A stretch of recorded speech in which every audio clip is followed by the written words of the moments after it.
Meet Bud Ugly. Bud used to be a good-looking wood elf, but then one day he was playing Rocket Man with some giants, and the re-entry into Earth's atmosphere didn't go so well. When he finally hit the ground, he found himself in a big pile of skeever dung. Oh shit. 2 minutes later, a squad of Imperial soldiers came by and decided to beat the crap out of him because he smelled bad. Dude, you stink. Well, you don't smell so good yourself. Yeah, but I'm an Imperial. Let's get him! Yeah! Dazed and confused, Bud Ugly stumbled through the forest, only to encounter a frost troll who grabbed him by the face, dragged him back to his cave, and made Bud do unspeakable things with him for 30 days. By his Gavard's beard. But what's happening to me? Please, sir. I'm a virgin. Shut up, bitch. Bud finally managed to escape, but was now so horribly disfigured that he decided to always wear some kind of a hood to conceal his hideous appearance. First he tried the Shrouded Cowl because he heard that it had a mask that covered your face. Unfortunately, the mask didn't work on men, only women. Much of his Bud Ugly features could still be seen. Next he tried the Execution Hood, only to find that instead of failing to cover enough, it covered too much. He figured that being able to see where he was going was something he was unwilling to give up. Then Bud found out about the Gray Cowl of Nocturnal. It was perfect. It improved his ability to sneak around, so it was just as good as the Shrouded Cowl, but it also allowed him to carry more stuff in his backpack, and it had a built-in Detect Life enchantment. There was only one drawback. Wearing the Gray Cowl also caused all Skyrim guards to become hostile. If Bud wanted to always wear the Gray Cowl, he would have to accept the fact that Skyrim was now a very different place. All cities were no longer havens of comfort, warmth, and good vibrations. Need a blade? You should talk to Adrian at the forge. They were now teeming with bloodthirsty city guards, every one of them relentlessly intent on slaughtering them into oblivion. Since he was a misfit and an outcast anyways, Bud decided that this was an acceptable consequence of being able to always wear the Gray Cowl of Nocturnal.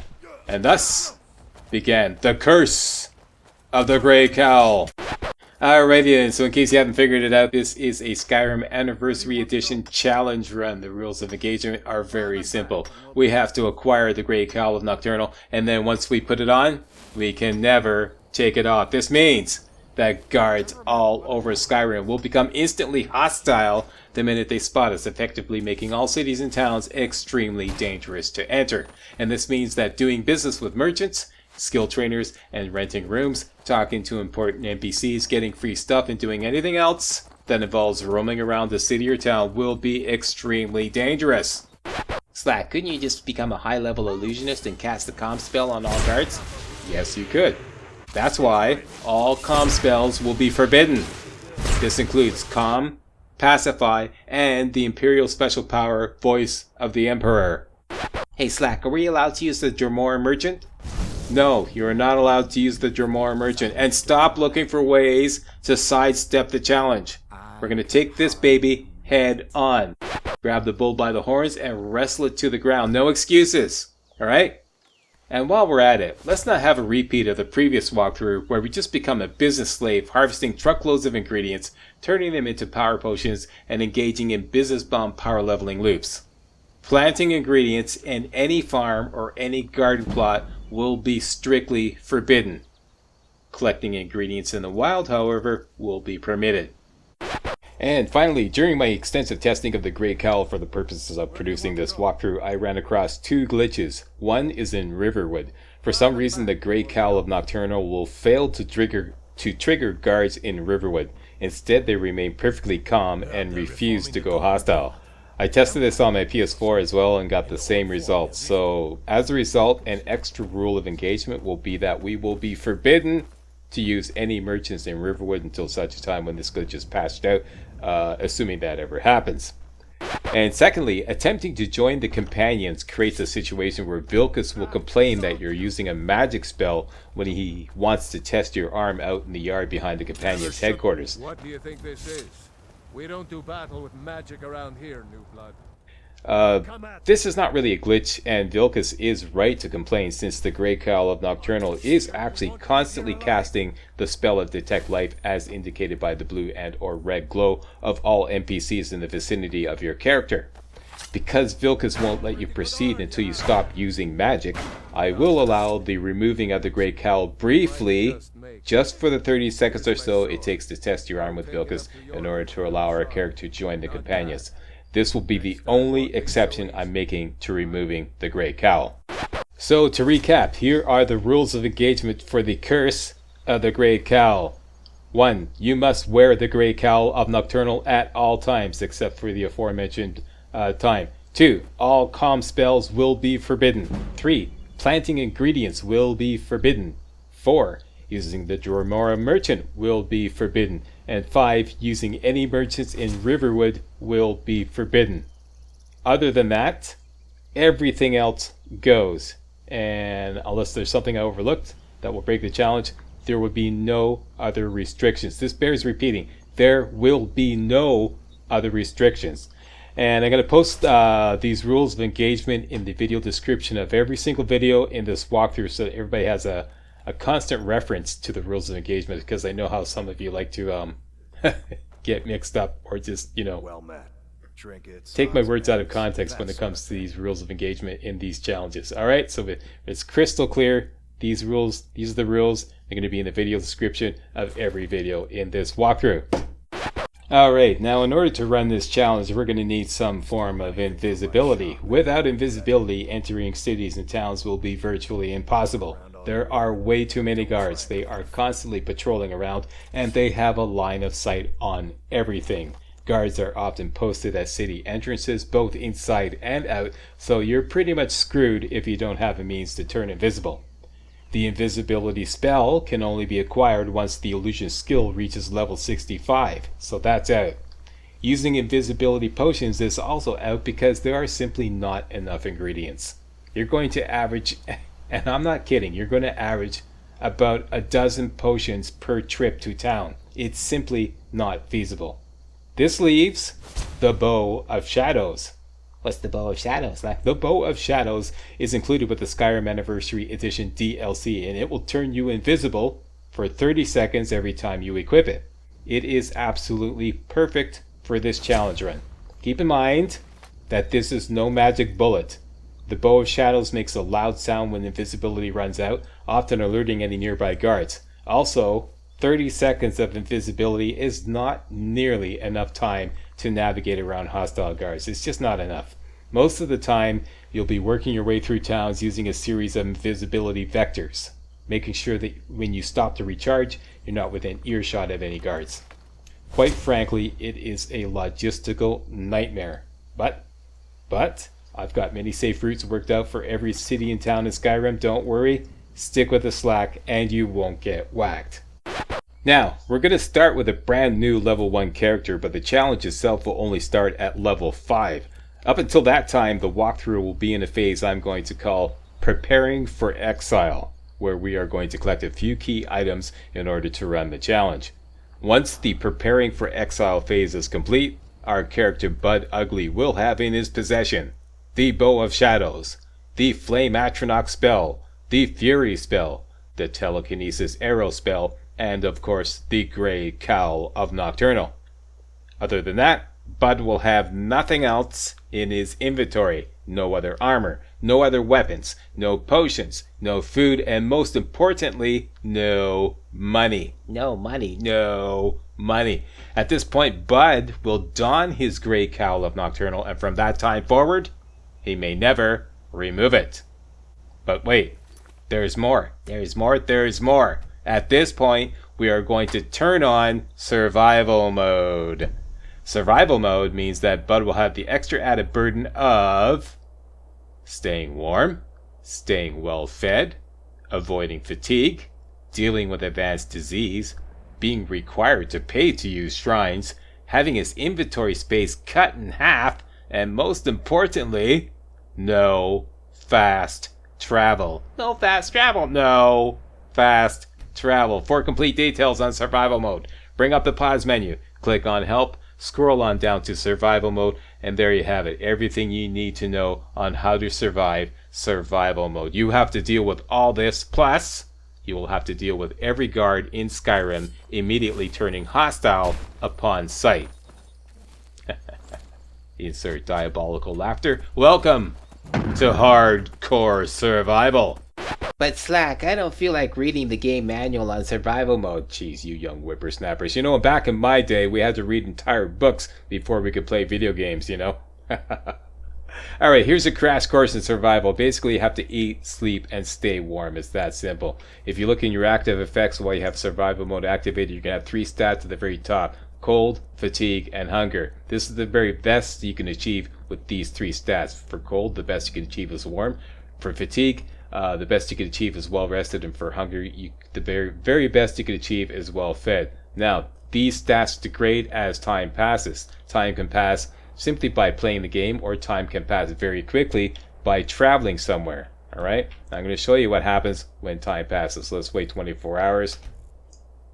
And look at the top left corner of the screen. We are now chilly, famished, and drained. What does that mean? Like, that means that our total health is reduced, and you move 10% slower. Lockpicking and pickpocketing are 30% harder. As for our fatigue stat, we are currently drained. That means our total magicka is reduced. Magicka and stamina regenerate 25% slower, and beneficial potions are 20% less effective.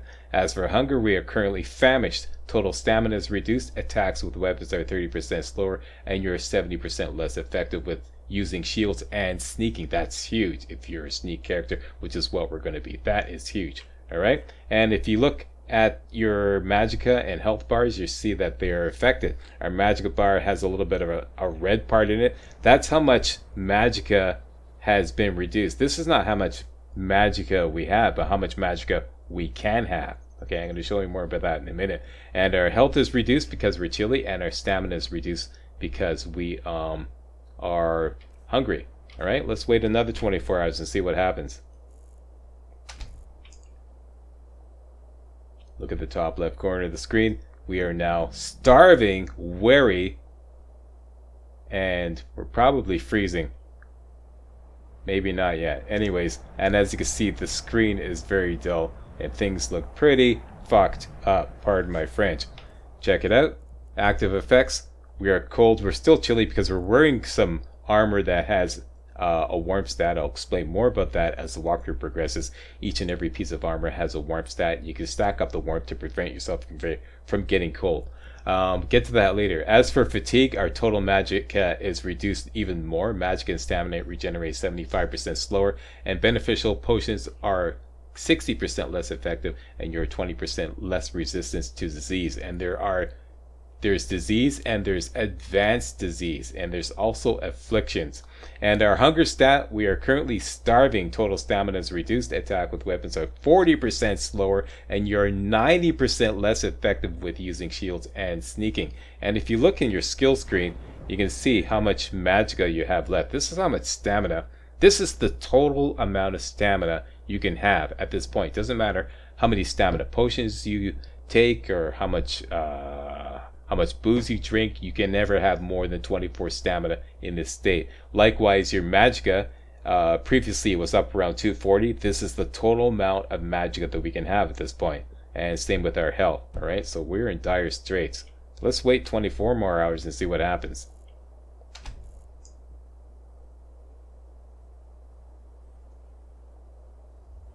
We are debilitated. Check it out. We have become addled from fatigue. We now have an affliction. Check out your active effects.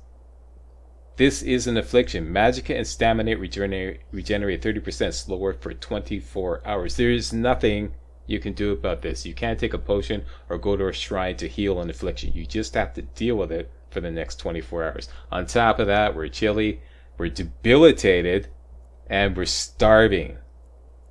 Alright?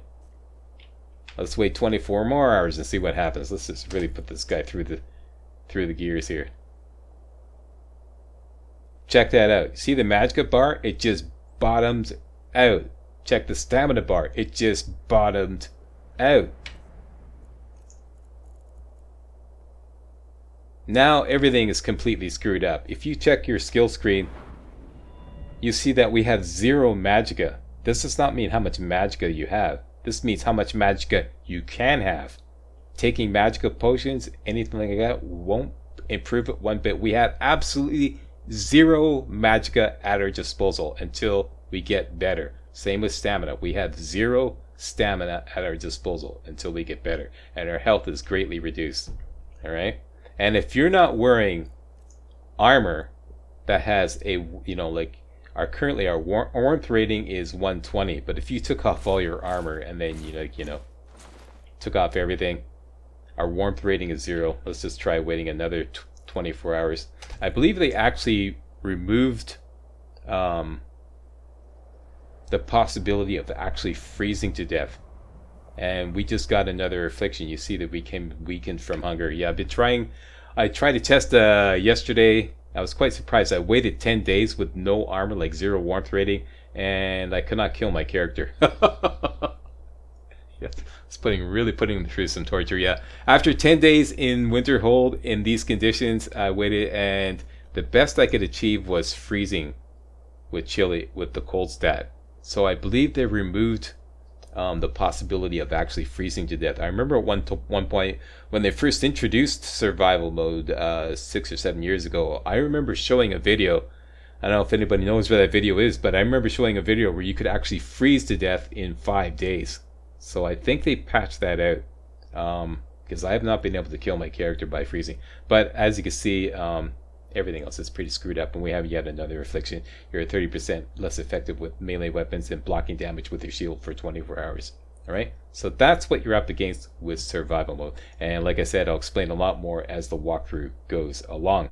Now, with hardcore survival, you have to deal with all that, plus you have to deal with hot landing zones.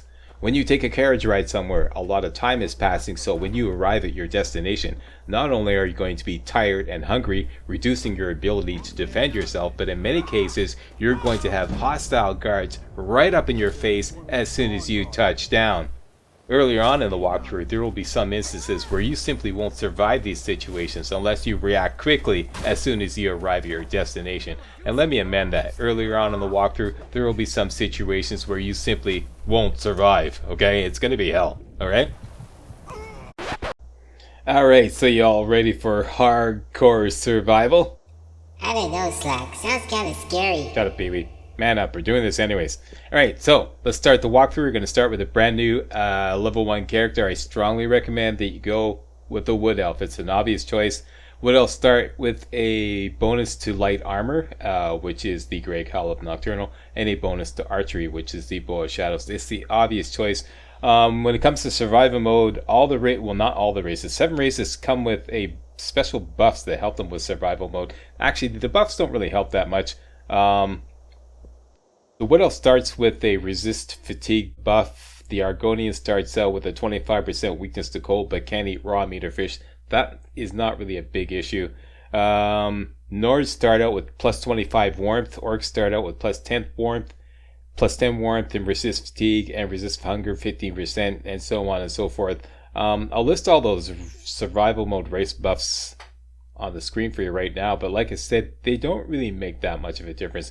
Go with the Wood Elf simply because he has plus 5 to light armor, which starts light armor at 20, and plus 10 to archery, which starts archery at 25. That's going to be huge, alright? And I've already got my boy Bud Ugly pre-created through the character creation screen, so let's just skip ahead to that part and we'll take it from there.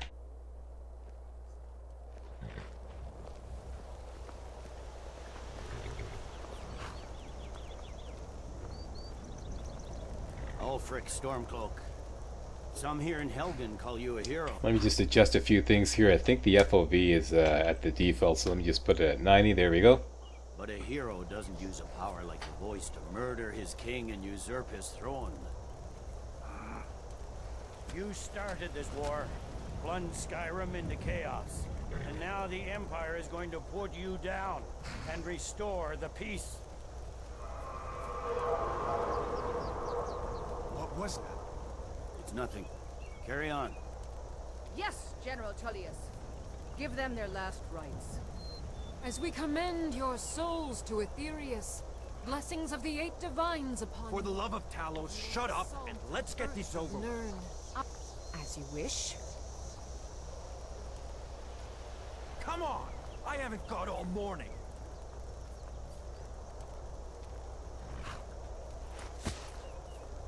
My ancestors are smiling at me, Imperials. Can you say the same?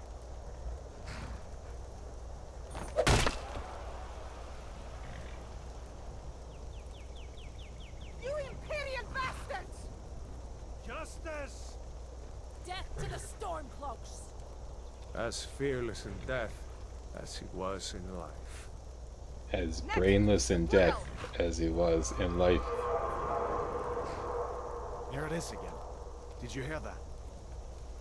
I said, next prisoner! To the block, prisoner. Nice and easy.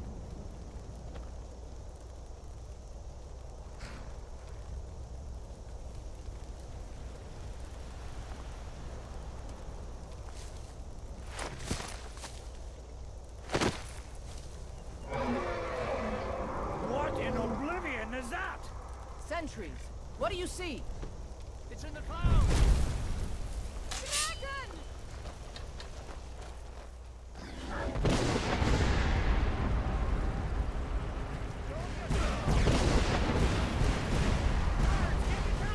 Alright, it's on.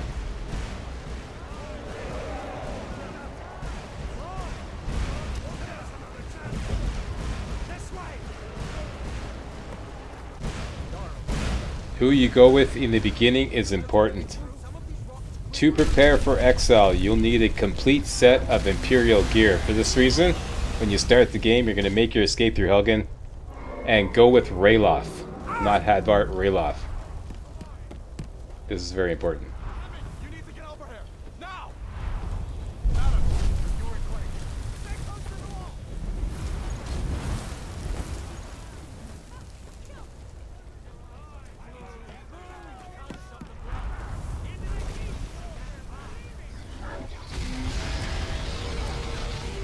Okay, you have a choice of going with the blue guy, Ralof, or the red guy, Hadvar. We're going with the blue guy, so go in here.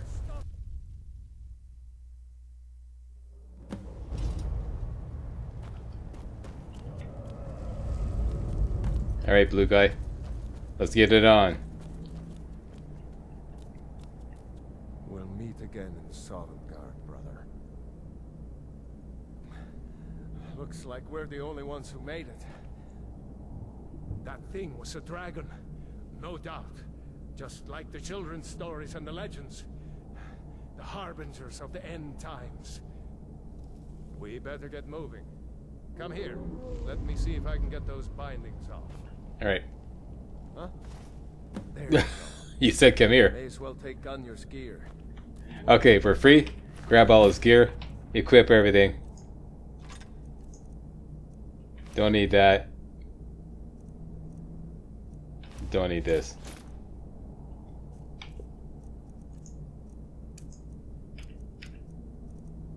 The Wood'll start out with the command animal racial power. This is of course perfectly acceptable within the rules of engagement. We're going to be using that a lot. This is another reason you should do this, because we're going to be out in the wilds a lot, and being able to calm down animals is going to be very useful. Alright? And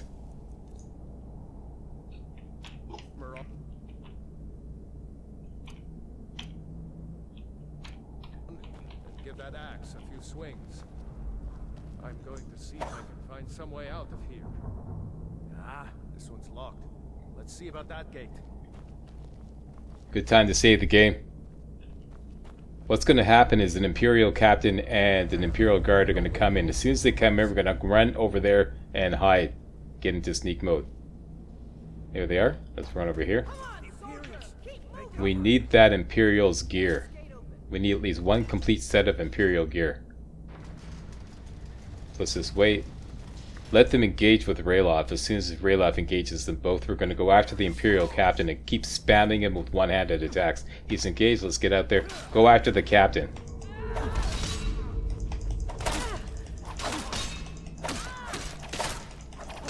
Keep going after the captain. One-handed attacks. You're going to level up one-handed. That's not the point, though. The whole point is just to get her gear.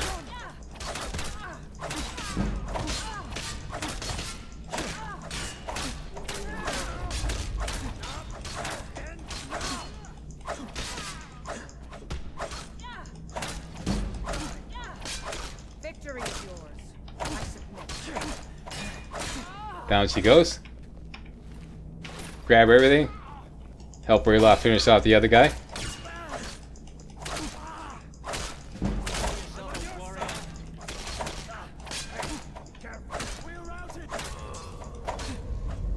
Grab his stuff, and we're good. Unlock the door, and away we go. Now, the only other thing we're going to get is some lockpicks in a knapsack. That's it. And that's down in the torture room. You don't really have to wait for Rayloff. Open the door here. Get up here. As soon as they react, run through. Whoops. Run down here. Stick to this side. Wait for the torture guy to react. Okay, he's engaged. Now go for the knapsack. The torture guy is the guy with the shock spells. Empty out the knapsack. The knapsack always has 4 lockpicks. And that's it. That's all we need. All you need is the complete set of Imperial gear and the 4 lockpicks. Even the lockpicks you can do without, but yeah, might as well grab them anyways. And now we're just going to speed run through the rest of Helgen Keep. Orders are to wait until General Tullius arrives. I'm not waiting. Here you can avoid all these guys by jumping over this fence here. Jump over to these rocks here. Jump over this fence here. This guy is completely harmless. Don't worry about him. Just go calmly up to the lever. Open the lever. He'll go that way. Always. The lever will lower the drawbridge. Jump over here. We're going to grab 2 bags of money. That's it. Don't need anything else. We don't even need these big bags of money, but what the hell. Grab that guy. Stick to the left side of the spider cave. As soon as they react, start sprinting. Get through here. Down here. Come over to the left side. You can check the barrel or the wagon for some more money. And that's it. Just ignore the bear over on the right side. And speed run to the end.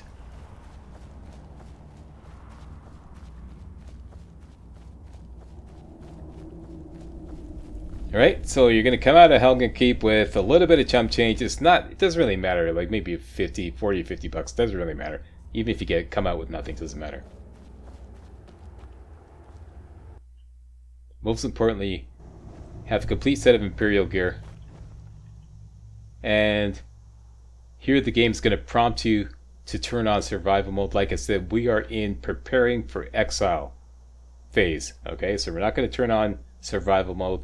None of the rules of engagement are in effect at this point. They're only going to put into effect once we collect everything we need, including the Gray Cowl of Nocturnal, the Bow of Shadows, and a couple of other items. Okay, so we're going to turn this off for now.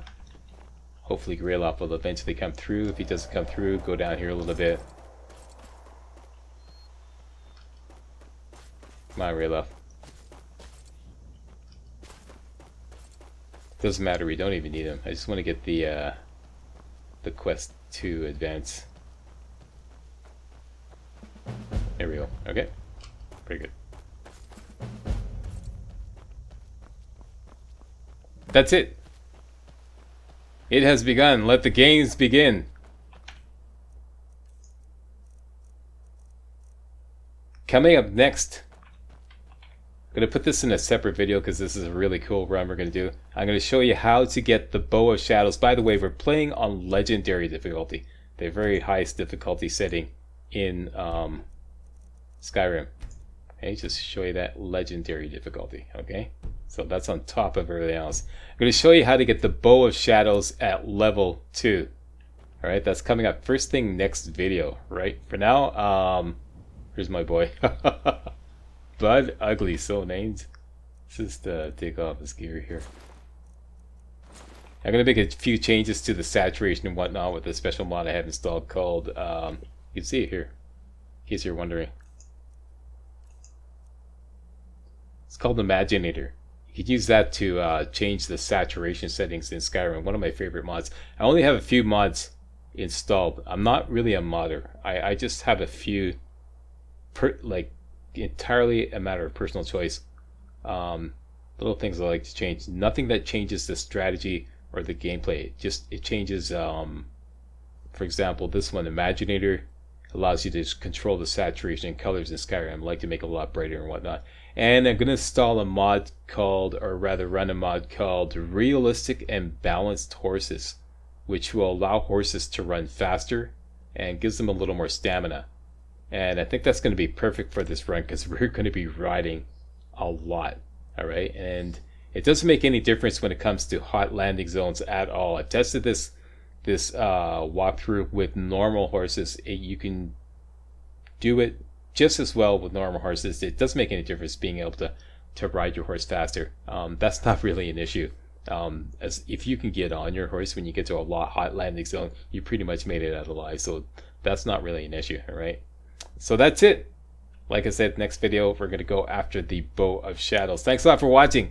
And if you thought this was remotely entertaining and or informative, you know what to do. Give me a thumbs up and subscribe to my channel and post a comment because I love to hear from my target audience. All right. See you next time.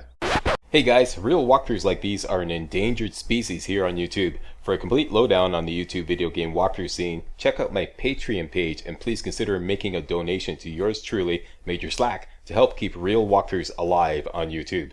You can donate as little as $1. That's $1, that's all. That's all it takes. Alright? Thanks a lot. Really appreciate it.